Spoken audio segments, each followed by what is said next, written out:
Video আপলোডের কিছুক্ষণ পরেই দেখলেন 0 ভিউজ। অনেক নতুন ক্রিয়েটররা ভাবে ইউটিউব আসলে তাদের ভিডিও অন্য কাউকে দেখাচ্ছে না, কিন্তু আসল সমস্যা অনেক সময় অন্য জায়গায় থাকে।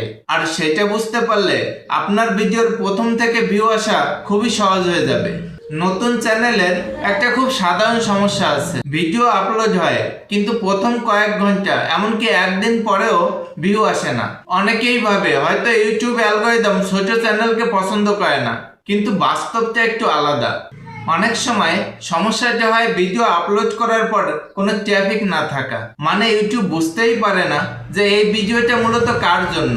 আজকের ভিডিওতে আমি আপনাকে দেখাবো 3টা সহজ স্টেপ, যা করলে নতুন ভিডিও আপলোড করার পর আপনি আপনার প্রথম ভিউ এমনকি প্রথম সাবস্ক্রাইবার পাওয়াও শুরু করতে পারেন। আর শেষের স্টেপটা বেশিরভাগ নতুন ক্রিয়েটররা তো একদমই করে না। প্রথম স্টেপ, প্রথম 24 থেকে 48 ঘন্টা। অনেক নতুন ক্রিয়েটর একটা খুব বড় ভুল করে, ভিডিও আপলোড করে তারা শুধু অপেক্ষা করে, ভাবেন ইউটিউব নিজে থেকেই ভিউ এনে দেবেন।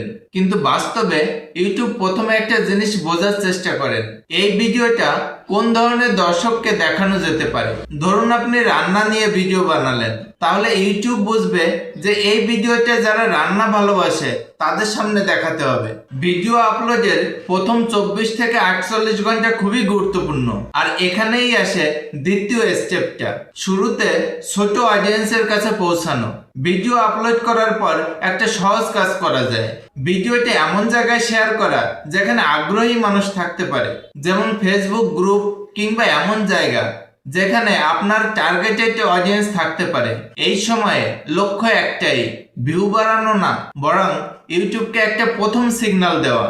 যখন কয়েকজন মানুষ ভিডিওটা দেখে, ক্লিক করে, কিছুক্ষণ দেখে, তখন ইউটিউব বুঝতে শুরু করে এই ভিডিওটা মূলত কোন ধরনের দর্শকের কাছে ভালো লাগতে পারে। ধরুন আপনার ভিডিওটা স্টাডি টিপস নিয়ে, আপনি যদি সেটা স্টুডেন্ট গ্রুপে শেয়ার করেন, তাহলে প্রথম কয়েকজন দর্শক আসবে যারা ওই বিষয়টা নিয়ে সত্যিই আগ্রহী। আর এটাই ইউটিউবের জন্য একটা ক্লিয়ার সিগন্যাল। কিন্তু এখানেই একটা ছোট্ট ভুল অনেক ক্রিয়েটররাই করে, আর সেটাই তৃতীয় স্টেপ। সঠিক অডিয়েন্স না হলে প্রবলেম আছে। শুধু ভিউ পেলেই হবে না, সঠিক দর্শক পাওয়াটা দরকার। অনেক সময় দেখা যায় ভিডিও তো আমরা সবাইকে শেয়ার করি, বন্ধু বান্ধব, আত্মীয় স্বজন যারা ওই টপিকের সাথে রিলেটেড না তাদেরকেও আমরা শেয়ার করি। তারা হয়তো ক্লিক করে কিন্তু বেশিক্ষণ দেখে না, ফলে ইউটিউব ভাবে ভিডিওটা হয়তো তেমন ভালো না। ধরুন আপনি ইউটিউব গ্রোথ নিয়ে ভিডিও বানান, আর সেই ভিডিওটা আপনি এমন লোকের কাছে পাঠান যারা ইউটিউবের ভিডিওই বানায় না, তাহলে তারা ভিডিওতে তো আগ্রহী হবে না, ফলে ওয়াচ টাইম কমে যাবে। আর ইউটিউব তখন ভিডিওটা অন্য লোককে দেখাবে না। তাই শুরুতে কম ভিউ হলে সমস্যা নেই, কিন্তু চেষ্টা করুন ভিডিওটা সঠিক অডিয়েন্সের কাছে পৌঁছাতে, কারণ কয়েকজন সঠিক ভিউয়ারই অনেক সময় শত শত ভিউয়ার থেকেও শক্তিশালী সিগন্যাল দেয়। আর এখানেই অনেক নতুন চ্যানেলের ভাগ্য বদলাতে শুরু করে। যদি আমি পুরো বিষয়টাকে সংক্ষেপে বলি, ভিডিও আপলোড করার পর অনেক সময় অপেক্ষা করলে শুধুমাত্র ভিউ বাড়ে না, কারণ ইউটিউবকে প্রথমে বোঝাতে হয় ভিডিওটা আসলে কার জন্য।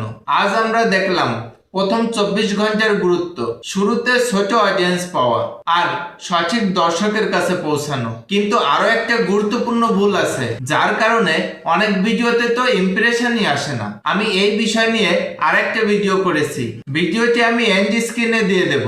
যদি সত্যি ইউটিউব চ্যানেল গ্রো করতে চান, তাহলে এন্ড স্ক্রিনে দেওয়া ভিডিওটি দেখতে পারেন।